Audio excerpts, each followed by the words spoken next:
Hello. There we go. Please take your seats, everyone. Well, we are delighted to have, as the second in our Disruptors series, the first was Peter Thiel, as I know many of you attended the Peter Thiel event. We're extremely happy to have Jeff Pulver here. Jeff is well known as an internet, voice over internet protocol pioneer, I would say. That's probably the thing that Jeff is most known for. He's the founder or co-founder or advisor or investor in many internet companies, including Vonage, and now he's the chairman of Zula.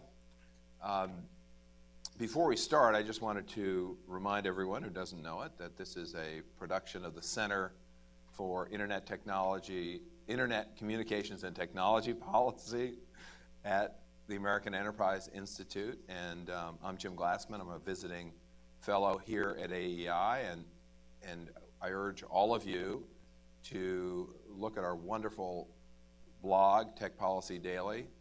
There are now 13 or 14 visiting fellows who contribute to that blog, and we've come a long way in a year. Thank you all for coming. It was 10 years ago. This is the 10th anniversary of the famous in some circles, Pulver Order. I just want to read it to you. A historic document from the FCC, which reads, "In this memorandum, opinion, and order, we declare Pulver.com's free world dial-up offering to be an unregulated information service." Jeff, I thought the best way to start was to ask you about how the Pulver Order came about and what you see as its importance. The Pulver Order is turned out to be much more meaningful than I knew. And it came about in a way that there's a very natural progression to it. I first got involved with voice on the internet years before the Pulver Order as a hobbyist. I was experimenting, and 20 years before that, being a ham radio operator, one of the things that I naturally did was run phone patches for people overseas. So that's sort of like being Radar, O'Reilly, and MASH. I was a person that if someone had a friend overseas, I would connect the phone call from the radio and patch it over. And in 1995, when I first discovered as a hobbyist voice on the internet and realized that voice was an application, not necessarily a service, that a few months into it, somebody asked, is it possible to interconnect a telephone and a computer? And I really dusted off my phone patch from years before, connected to my computer, and it just worked. And the free world dial-up lived through several different versions of itself. The very, very first version, which was the 95 version, literally was connecting, let people make free phone calls over the internet because strangers were connecting they were using a dial-up modem and a second modem for a dial tone line, for a second phone line, to allow strangers to make free phone calls through their computers. And what I discovered was that you would not believe the emails I got from people telling me what I was doing was illegal, telling me I needed to have a license to run a service to enable free stuff. Who was sending you those? Friends on the inside that worked at places like AT&T. Suggested that, and of course, at that time, I was working full-time on Wall Street in information technology. My grooming, professionally, I went to college for accounting, and I was into communications purely as a hobbyist. And so tinkering with computers and communications was something which came natural, but not from any business motivation. And anyway, a few months into it, and we had a lot of fun. In fact, Free World Dial-Up version 1 became an internet sensation by November of 95, and we were written up by all the business press. In March of 96, a very funny thing happened, sort of funny for some people. 300 phone companies got together and filed a petition at the FCC, collectively known as the ACTA petition, asking for the sale and use of internet telephony software to be banned in America and the makers to be regulated as phone companies. Now, a lot of people and I created a mailing list. When I started using internet phone from this company, Vocal Tech, I created a mailing list. And so within a year's time, I had a few thousand people on this list. And even though I really was just a hobbyist, and when people posted questions to the mailing list, I answered them as me, I was not an expert. I was just sharing my own personal opinion. In March of '96, a strange thing happened, because right when the ACTA petition was filed, hundreds of people, literally from all over the world, started emailing me what was I going to do about it. And my first reaction was, what are you talking about? And I had to remind these people that my only standing in Washington with the FCC is I'm a ham operator. I'm WA2BOT. I know Part 97 of the regs. I understand there are rules and regulations for certain things, but why do I care about this? So I tried to ignore it, but I couldn't. And 10 days later, the Voice on the Net Coalition was born. And it's still around today. It's a 501c6. It's a lobbying organization. I am a chairman emeritus. I became chairman emeritus, by the way. I knew that the Vaughn Coalition grew up because 2 years, by '98, when the Vaughn Coalition was actually doing things, they had an executive director, and I received an email saying that if I wanted to maintain my founding member status, I should write them a check for $20,000. So I passed on that. But the thing was, what I remembered from March of '96 is that morphically, all just from the ether, the Vaughn Coalition just was born. And for 9 years, voice over IP was actually unregulated in America. So fast forward to 2003. A lot of things happened in my life prior to that, which maybe we'll cover a little bit today. But one thing that we were living through at that time was the effects of post 9/11, post dot-com crash, post telecom bubble bursting. And I had this fear go through me. And I actually explained to some people that I felt like I was from the future, trying to preserve coming back to a moment in time to fix. And I told this to a few people, and I sounded strange then, but now it's not so strange. And I went to the lawyers who were kind enough to help me and felt really bad for me and sorry for me when we started this Vaughn Coalition. I said, can we go to the FCC? Can we do something in a preemptive strike to preserve the future of broadband? Because I was afraid that at that time the phone companies would wake up and realize how positively disruptive broadband could be to their communications future. And someone might muck it up. And I wanted to preserve, for entrepreneurs, people who with dreams, to give them a chance to be innovative. So can we do something to say it's okay to communicate on the broadband internet, not touch the legacy phone network, just communicate over IP to IP and not have to worry about being regulated as a telecom carrier? And so my friend said sure, and took 5 weeks to draft the piece of paper that became the Pulver Order. And I went through a year of meeting various people in government. And it's like this. If anyone were to tell you, if anyone would have told me how difficult it is to come to Washington and in a year's time have a law in your name, I never would have tried.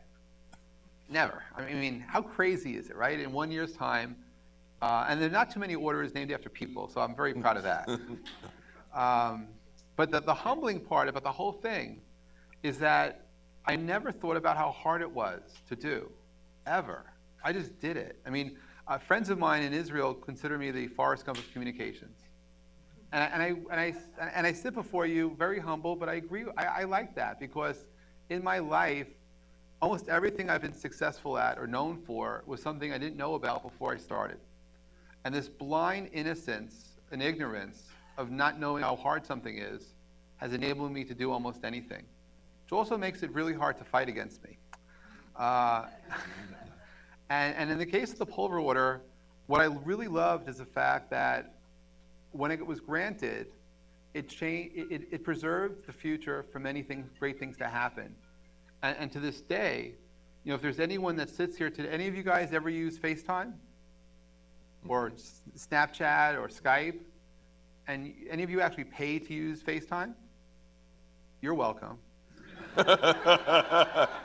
That's the Pulver Order. You see, because what the Pulver Order did, it took away any fear, uncertainty, and doubt from a communication entrepreneur to be innovative. It gave them a green opportunity to not worry about what would happen if they're successful. Allowed them to just be. And that's what I strive for. And so that's what I really like, is for at least 10 years in America, we've had a greenfield opportunity to do anything. And that's not to say that anything, but within the realm of communications, great things have happened. And I'm fearful for the future that we take away these opportunities to dream and to dream big.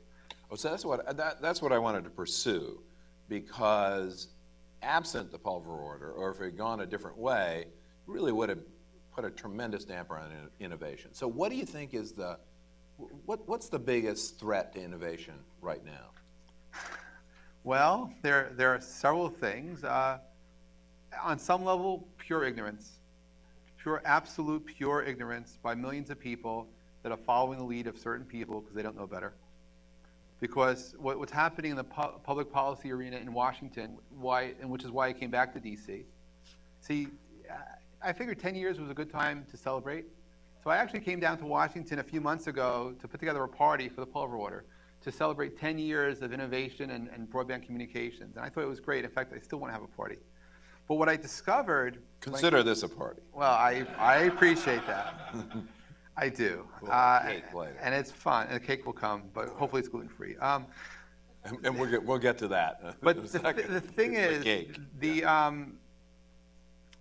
the thing that's troubling is that it became cool, from a conventional wisdom perspective, to push for phone companies to be regulated what's called Title II, which is incredibly troubling to me. And what I've discovered is, I have a friend of mine who works at Netflix, and he ran into some business issues with some service providers. And being who he is, they were able to get millions of people to wake up and listen to and mimic what they said, and basically got millions of people to write to the FCC to effectively try to turn phone companies into public utilities, which on itself we can talk about one day, but I don't think that's a good idea. But what's worse is the thing about the Pulver Order, what it does, it says without a shadow of a doubt that this stuff is not regulated. This stuff is you have an opportunity for greenfield opportunity to communicate. Mm-hmm.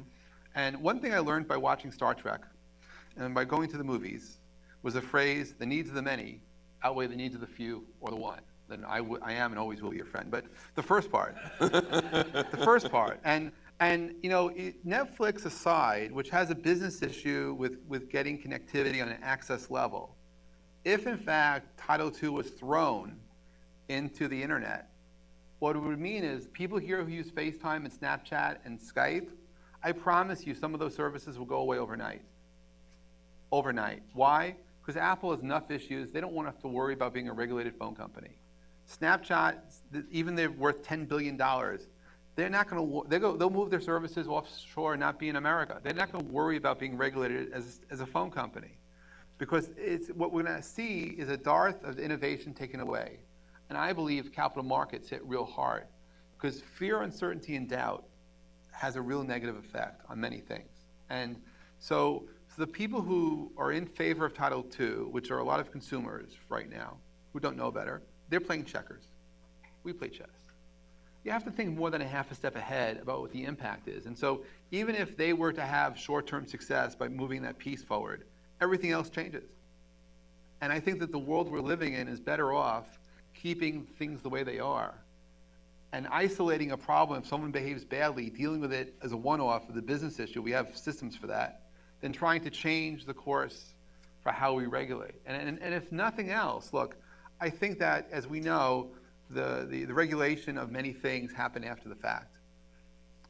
The internet continues to be innovative, positively disruptive. And the future hasn't happened yet. It continues to happen every day.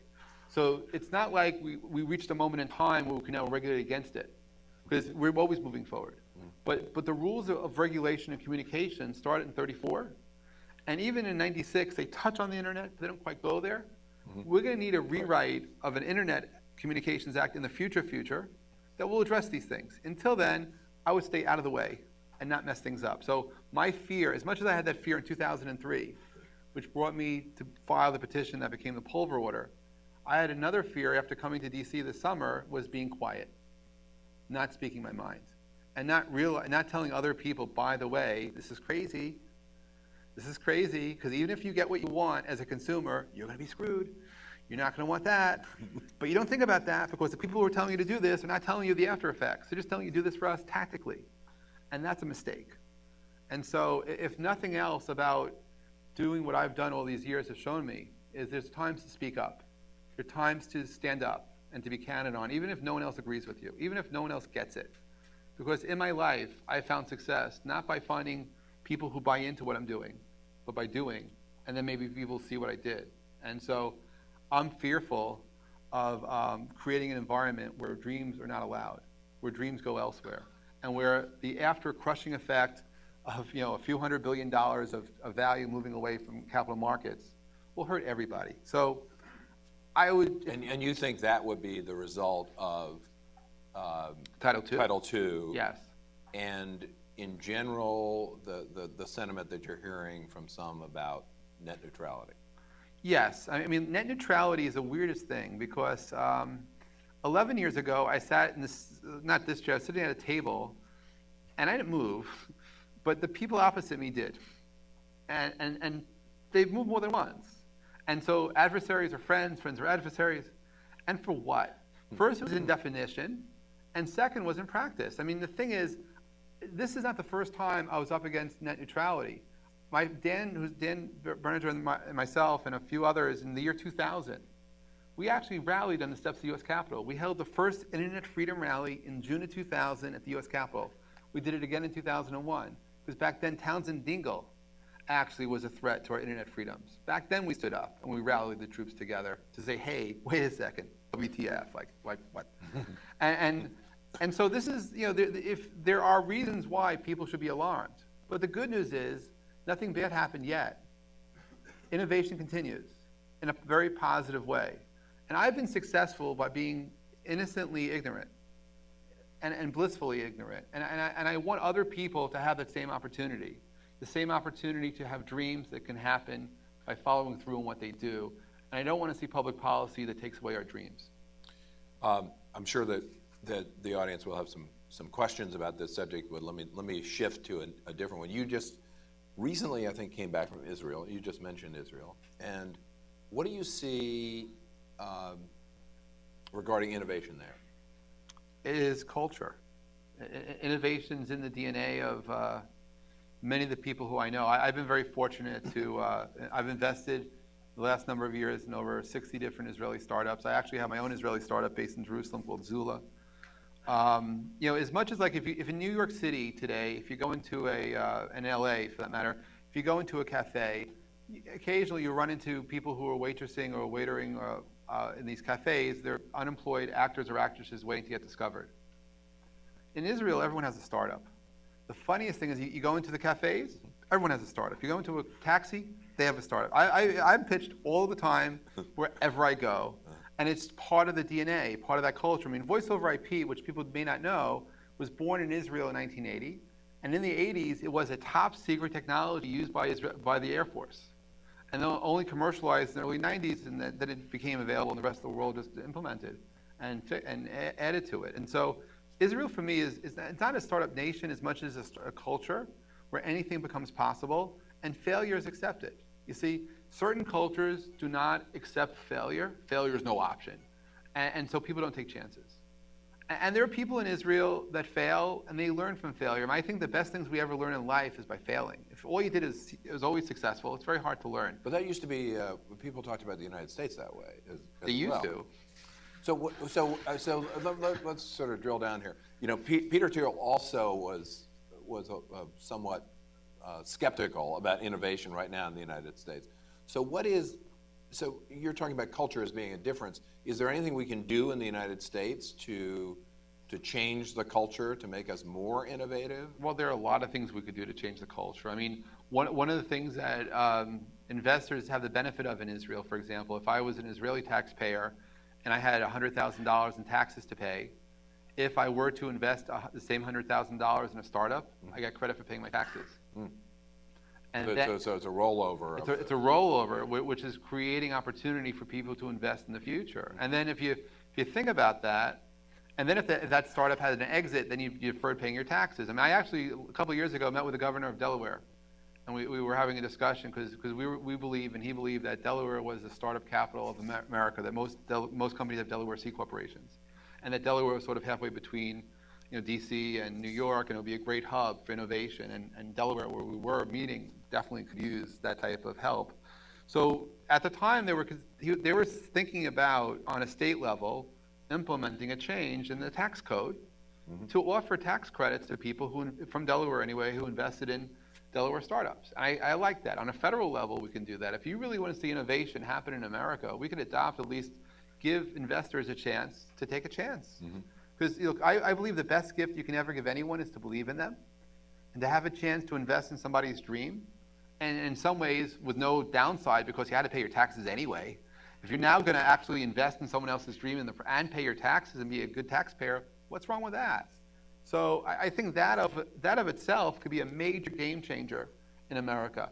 A lot of public policy stuff can go one way or the other, and you're driven by politics and administrations. But there should be a reason to believe, and create a future that we want to be part of, and then provide a path to get us there. And so, the one thing I learned about living is that you can be many things, but you can't outsource yourself, right? You can outsource certain things, but you have to take ownership. You have to be responsible for yourself.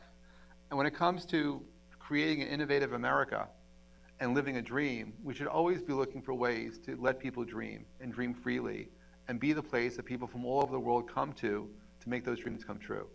And today we can certainly help by creating incentives for people to dream in others, and then take it further steps. And where markets need to be more competitive, create reasons for people to focus and be more competitive, not by regulating, but by embracing creativity, by being positively disruptive, by challenging ourselves. I mean, we like to disrupt things. I think positive disruption is how we move forward in time. But we want to encourage other people to think outside the box. Forget about boxes, forget about circles, right? Just be. What I really believe in is letting people have the freedom to believe in themselves. That's an empowerment. And when you have that, you're unstoppable. And you just need that chance to have it. You just mentioned the word outsource, and this might be a good time to ask you about something personal. A lot of people who are seeing you now remember you as a little different. That there was more of Jeff Pulver in the past. So you've lost a lot of weight. How did that happen? Well, anyone here ever want to try to get rid of some weight? Right. So the first thing that comes to mind is you're not really ever going to be on a diet. You're never going to lose weight. You're going to outsource your weight. Because if you lose something, you want to find it. But when we outsource, we don't think twice about it. And for me, it came one day. I mean, I had growing up, I was pretty thin. Up until my late 20s, I was pretty thin, and then I wasn't. And it carried with me weight. I got rid of more than 124 pounds net. I mean, I've built muscle in between, and I've never been in better shape in my life. And all sorts of crazy things I could do now that I never could do before. But it all started because I woke up one day and I wanted to make a difference. This time in myself. And I mean, the sad reality was my family doctor continues to be a cardiologist, so I would never go see him because whenever I went to see him, he used to always tell me to lose weight. And it's like, I don't need to hear this.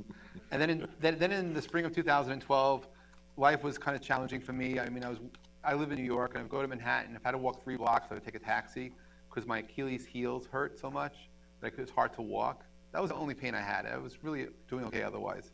So I decided, okay, I should have gastric bypass surgery, so I thought. So I go to my doctor, I suggested to him, and it took a lot of courage for me to set this meeting, and he agreed with me. I said, crap, I shouldn't do it now. So that was May of 2012, and so it took me a few months, but in July 24th, 2012, I woke up one day and decided this is it. In biology, there's the concept of the law of readiness. You'd think that Yogi Berra said this, but the law of readiness basically, in its basic element, is you're ready when you're ready. So when you learn to ride a bike, when you have training wheels, you take the training wheels off, you're ready to ride. You learn to float, you're ready to swim. You're ready to go on a journey when you're ready to go on a journey, not because 100 other people said, go to the gym, you'll feel better, or do this or do that. But when you're ready and you wake up and you have that awareness of yourself, you can do anything. In my particular case, I started to exercise by working out 5 minutes a day every few days. That's all I did. I didn't change how I ate. I didn't change anything else. I just secretly did this very slowly. I did purchase 41 books on health, wellness, fitness, and food. I read a few. I can tell you that there's a great deal of argument and dissent from very smart, famous people about how to be. What I came to the conclusion is that everyone is a snowflake, that our DNA is so different that we have to start with ourselves. So for 30 days, I went to a park near my home, and I worked out every few days, very, very, very basic, simple things. But after the 30th day, the park attendant saw me stepping over the park bench one too many times, and he yelled at me, "Go to a gym." And look, I weighed like 330 or 3. I was embarrassed to go to a gym, but I joined a gym 30 minutes from where I lived. I made it part of my methodology to drive 30 minutes each way, to put it into my flow, to make it part of my focus. And 3 days a week, I started to go to a gym. And then the craziest thing started to happen. That I was in Israel actually, so I started this in July.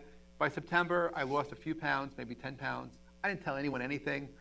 Of all the people to run into, I ran into the former CEO of Vocaltech, the guys that did Internet Phone, the voice over IP company. Mm-hmm. And Alon Gunor suggests to me, "Jeff, you should share your journey on Facebook because you don't want to disappoint your friends." Now, that's nice for him to suggest that because I'm pretty public about everything. Any of you here are my Facebook friends? Just curious, some of you? So you know I share everything. But I was not at that time sharing anything about my journey on weight loss. But Alon says, do it, and I thought about it. In fact, I thought about it for 6 weeks. And on October 22nd, I published what I call my own personal manifesto. It's called Nothing is Impossible. You could find it on Facebook. And I shared my early photos of being in the gym, as ugly as they were, and with 2 life goals. At that time, to get rid of 100 pounds and to do a one-arm push-up 9 months later at a conference I was going to do about health and wellness, which are 2 of the most outrageously crazy things I could ever say to do. And the more crazy thing is that after I published it, what I discovered immediately on Facebook was love. People I didn't know who cared anything about me at all, because my Facebook relationships are all over the place, started sharing my words, started reaching out to me, providing support. What ultimately I discovered was crowdsourced motivation, that the more I shared, the more love I found. And to this very day, even though I'm not a doctor, I'm not a nutritionist, I'm just Jeff, people reach out to me about their journeys. And I'm very happy to say that collectively, I believe we lost thousands of pounds together, maybe tens of thousands of pounds, because people have opened up to me, and it's been incredible. And then the change that I did do to how I ate was in December 30th, 2012, without saying any word to anyone, I gave up eating wheat, because I read the book Wheat Belly 3 times. And I have to be convinced, you know. And so what I like about the book is the Dr. William Davis writes that he has a clinic in Milwaukee. And in the beginning of the book, he says, you know, the people in Milwaukee are just fat. But his patients, without doing any exercise, within 6 months, lose between 20 to 50 pounds, simply by not eating wheat. And at that moment in my journey, 8 months into it, I wasn't showing much weight loss. I was getting physically fit. It's sort of like if you've ever seen a house being built, where you see the foundation being dug out, you pour the foundation, you see the walls go up. Until someone moves in, you have no idea what's happening inside. That was my body. I had no idea what was going on inside of me, but I knew I needed something. And so I gave up wheat. Anyone here gluten-free? I'm just curious. I'll tell you this. This is crazy. It's not a gluten-free group. Well, I'll tell you. No, one person. Here's what happened to me. 10 days into no wheat, I felt more energy, like a golden glow of energy, which was surreal, but it happened. 3 weeks into it, and to this very day, I stopped getting cravings. I stopped getting hungry. I don't get hungry. 6 weeks into it, my acid reflux went away. I started sleeping better. And this is a really anyone here spend time in the shower and get inspired by showers, have shower ideas? Good. All right, so we're the minority, because I think only 5% of the world has it. One of the things I noticed about my shower is when I'm not wearing glasses, if I look at tiles in my shower, I used to see certain patterns. 6 weeks into my journey, the patterns changed. My brain changed. How I see life changed. And it was crazy. Then, in August of last year, I went to visit my nephew at summer camp, and he had terrible summer asthma and summer allergies. And I realized to myself, for the first time in 20 years, I had no allergies. Gone. When I was a baby, my parents took me to the emergency room because they thought I had a very bad wheeze. They thought I swallowed a baby toy. But in fact, I had no allergies. And I went through another season. Allergies are gone. Oh, yeah, and then June of the following year, on that Father's Day, June 17th, 18th, whatever it was, first time, I have 20-year-old twin sons. They were 19 then. First time in 19 years, I did sports with my kids. I played basketball. That was crazy. I mean, that was absolutely crazy. And that was just a shoot around. 2 days later, on the stage of the 92nd Street Y, I did my one-arm push-up. That was equally crazy. And but I was driven to do it. That was a goal. And then, of course, what I suffered, though, is after I reached those goals, and because I did actually got rid of the weight, and then I went further, was when the goalposts move forward, what do you do?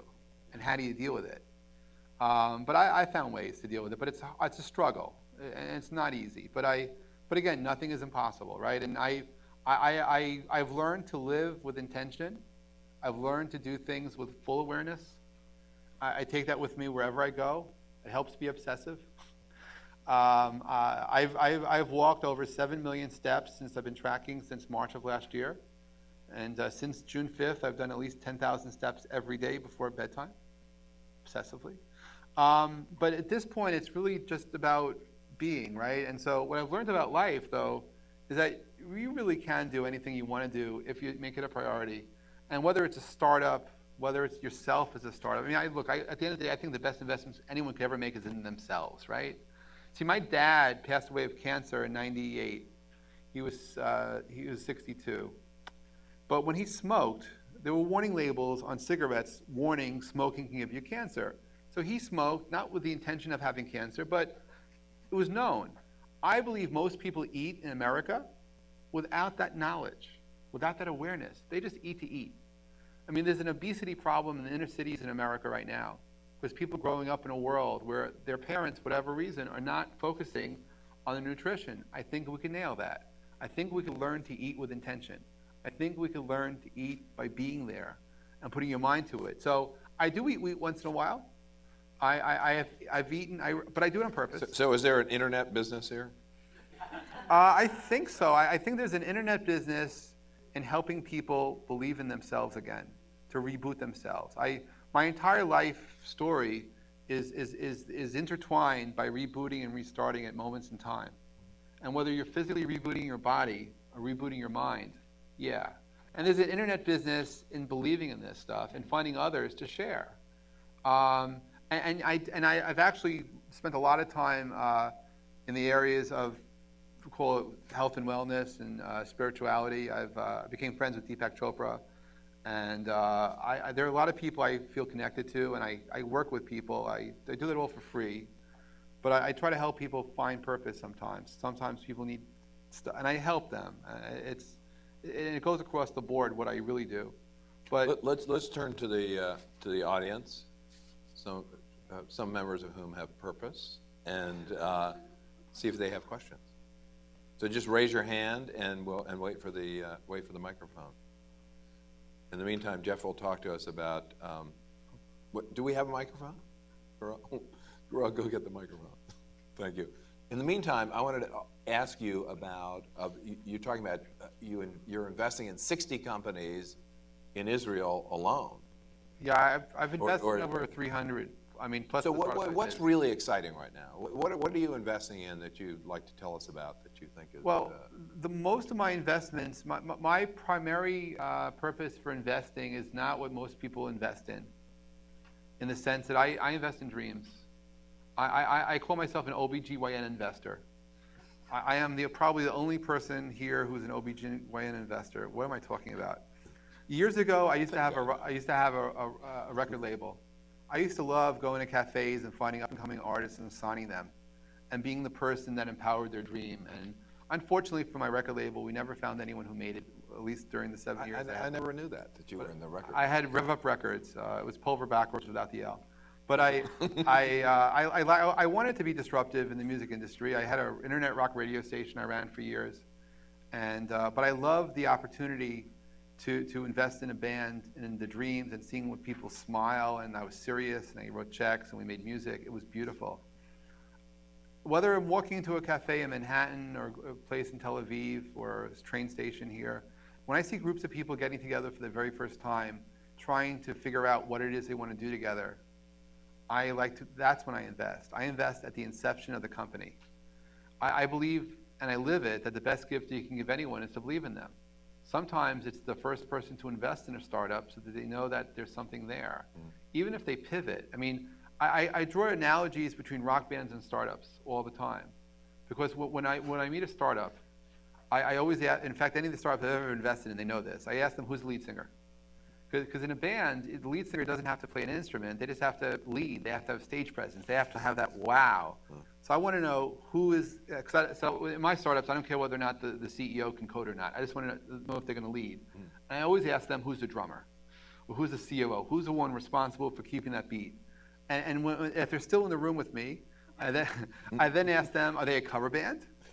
Or do they play originals? And what genre of music are they playing in?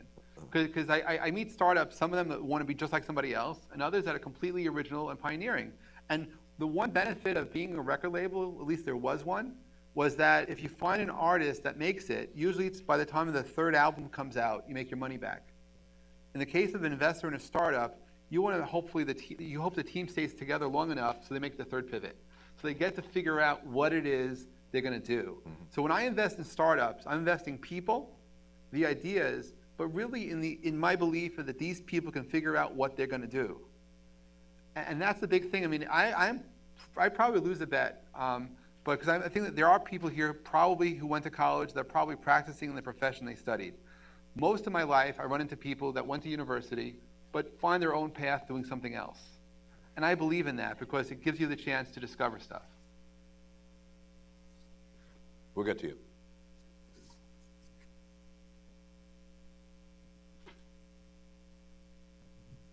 Baron Soka, Tech Freedom. Jeff, you've made a career at the intersection of engineering and business, which are two things that most people here don't know anything about. We're lawyers and policy wonks. So how hopeful are you that it's possible to bridge that gap between the, let's say, Silicon Valley, the tech and the engineering and the business worlds, and policymakers?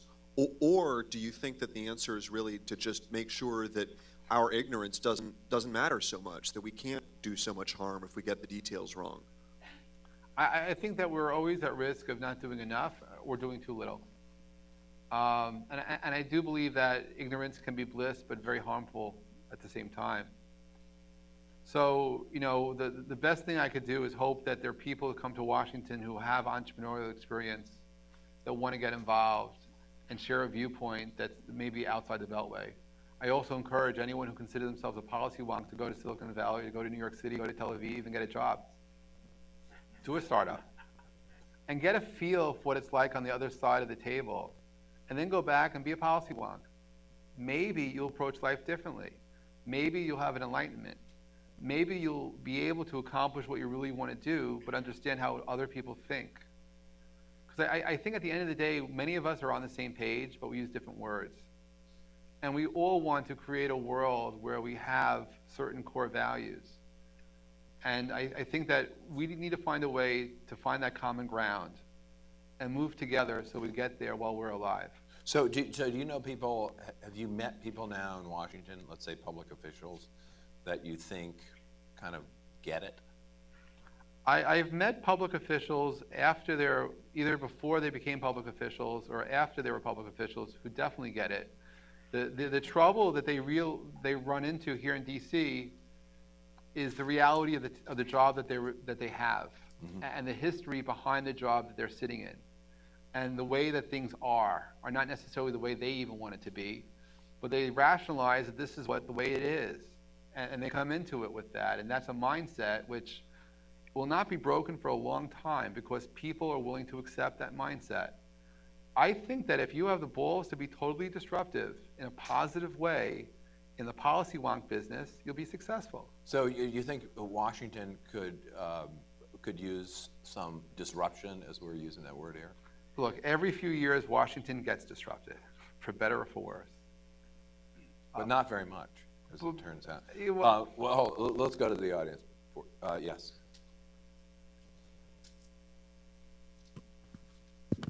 Lloyd Solich, University of Maryland. We have many young people nowadays who have degrees not related to what they are practicing. As an internet entrepreneur, The microphone's a little bit too close. I'm having a hard time hearing you. Yeah. Yeah, we have many young people nowadays who are pursuing careers not related to their degrees, and they're college graduates, and they are having a lot of debts. As an internet entrepreneur, what is your advice to them should they decide to enter into any startup? And number two question is, with these many courses, free courses online, like edX, Coursera, etc., do you see a decline of higher education in the years to come, considering that attending college is very expensive nowadays? Thank you. All right, I'm not going to qualify myself as someone who could answer everything about tech education or how disruptive it is to provide information, but I'll tell you this, that I don't know any great chef who's afraid to publish their recipe. Most chefs are more than proud to publish the recipe to make their food because they know that they prepare it a certain way and it tastes a certain way, but they're very proud to have other people try it. Education and knowledge is something that we can make freely available, but how you teach it is meaningful, and the teaching methods are meaningful. Now, I've hosted and produced several tech conferences dealing with education, dealing with people who are trying to change the way things are taught in America, who believe the old way of doing it for the past 100+ years should change. And I've heard their arguments, and I understand, at least appreciate why they say what they do. And I do believe we need to be adaptive. But at the end of the day, we need teachers. We need people who will dedicate themselves to helping to enlighten generations to come. We need that. And if the business models associated with education are being disrupted by this technology, my hope is some of these education institutions figure out how to adapt the disruption so that they could be successful too. Because at the end of the day, we should not be fearful about what knowledge brings us. We should be fearful for people not getting knowledge. And that's an issue. As far as startups go, look, I sometimes speak at college campuses. I have not been to yours, but I've been to a bunch of other schools. And after I do the question of who uses FaceTime, Snapchat, and get a thank you from everyone, I ask how many people here want to be in a startup. And it's discouraging sometimes when I'm in an entrepreneurship club and people don't want to do startups. And then I got a few people to admit to it. And I say, okay, well, it's good because you realize that you actually can't hold a job, and it's okay. That you need to be creative and you need to be yourself, and that's awesome.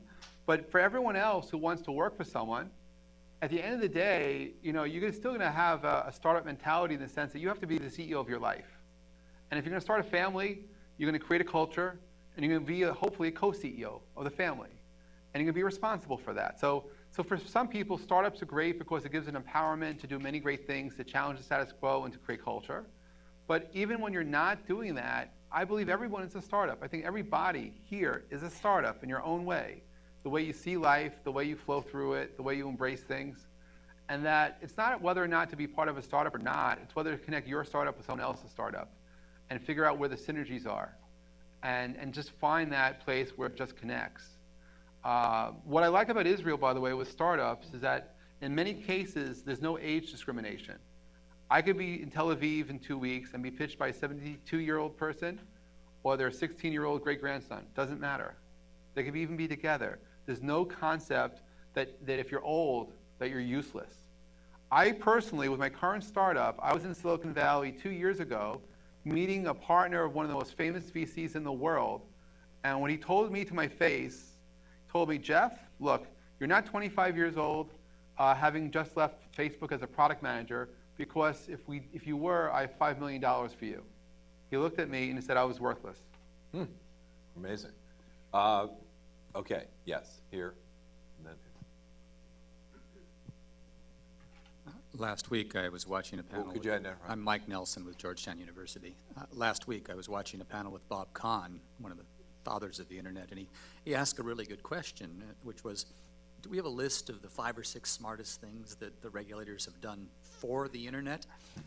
Clearly, the Pulver Order is one of them, but I'd be curious what you have on that list. Is it Wi-Fi? Is it Section 230 that made the ISPs not liable? Do you have any other ones to list that we can point to and say, yeah, this is the way to do it? No, but that's a real Washington. That's a Washington question. I didn't come prepared for that, but I'll tell you this: if we had a chance to do it all over again, Wi-Fi happened despite the fact that everyone who fought against it. What I really wish goes the same way is WiMAX.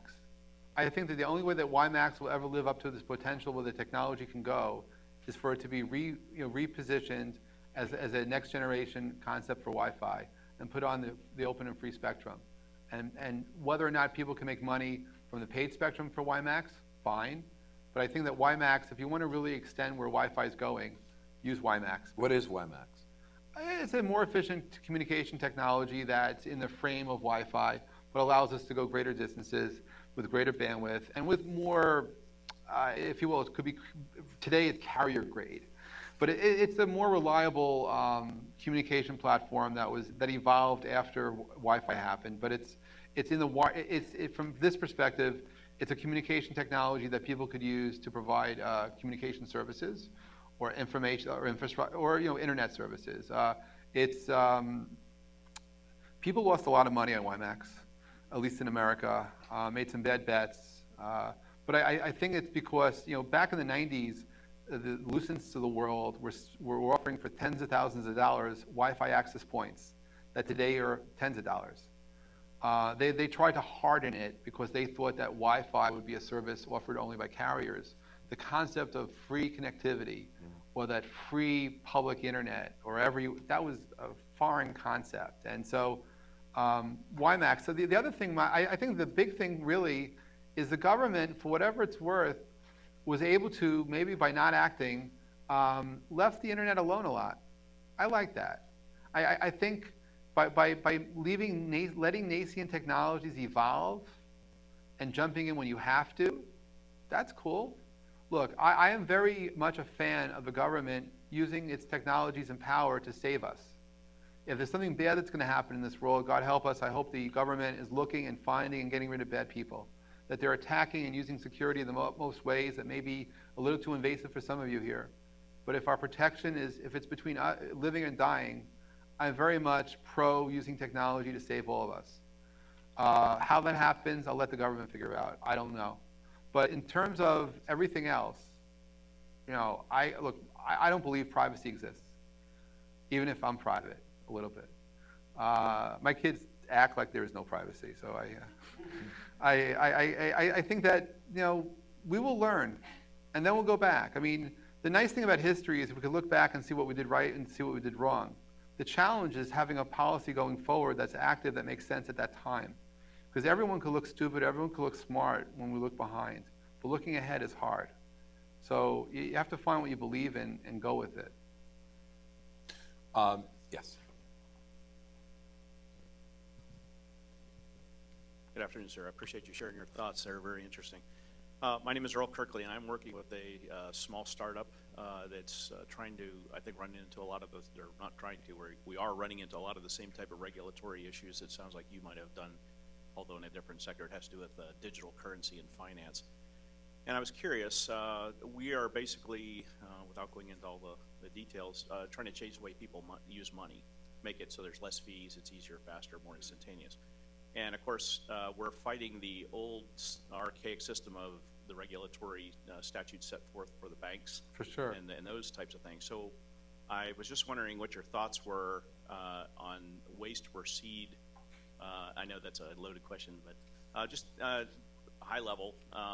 Look, in 1995, 6, whenever DigiCash came out, I've been a fan of digital. I saw digital currency happening almost 20 years ago. And I think in 20 years' time, it will happen. It's inevitable. Another 20 years? Another 20 years. But not sooner. Well, it's happening now, but it's really more of a gray area at best. And even if there's certain countries that go digital, it takes time. You have lots of regulatory authorities and people to retire and people to change and get older and retire before a next generation comes in. But I do hope that when the millennials' kids take power, that we actually do digital cash. I think it makes a lot of sense. But I do think it's going to be a generation or two until it actually goes real. And until then, you'll see a lot of false starts. I mean, people have been trying to push this for a long, long time. And I think that in the future, it's part of culture. That's the way it is. It just makes sense. But there are a lot of issues that have to get forth from an IMF level on down. In fact, they have to rewrite all that stuff. And that takes time. And people do have to retire, and that takes time. And people have to lose their jobs, and that takes a lot of time. So, but it will happen. I mean, in the short term, there's probably opportunities in other ways to use that same core technology, and probably certain countries that really want it. But it's a struggle. But I wish you success. I think that ultimately you will win, or a version of what you're doing will happen, even if it's just not today. But we need you to do what you're doing so the future happens tomorrow. You're right. We are taking on. There's a whole bunch of states in the United States that don't even have laws or regulations starting for governing it, and we're hoping to show them. Oh, I think but be careful what you call yourself. I mean, what's funny is I left the Vonage board in 2002, but Vonage ran into a lot of trouble when they changed their tagline from reinventing communications to calling themselves the broadband telephone company. Because the moment they start calling themselves the broadband telephone company, all the state regulators jumped in and wanted to regulate them. I agreed, it made sense. But when they were trying to reinvent communications, they were not necessarily to be regulated. And so, however you position yourself with the states will determine how they go after you. And you're providing that path. So just be careful. So, other questions? Yes. Hi, so I followed along with your... Oh, tell us who you are. Oh, I'm Andra Searles. I'm with RacePoint Global. And I followed along at your event last week with the National Press Club and UPenn, and I wanted to bring this back to net neutrality. I was just wondering if you had any insight as to why companies like Facebook and other Silicon Valley companies are supporting Title II when it seems to me that that would close off a lot of avenues for innovation for them, especially with Facebook's involvement with Snapchat and WhatsApp. Do you have any insight on that? Well, I have not spoken to the DC policy side of Facebook recently. I don't even know what their leanings are, per se, for Facebook, but there's a certain sentiment in Silicon Valley that's basically, let's Title II, everything. I think it's totally wrong. And I don't think that the people, I mean, there are several areas of thought, and just to be brief, there's an unspoken level of cloutness that, let's just say some of the large companies, could be Google, could be Facebook, could be others, that actually are now in a position of strength in many ways. The last thing they want to do is to empower what they see are future competitors to catch up or succeed them. I mean, in history, if you go back to the 50s, computing and communications go hand in hand.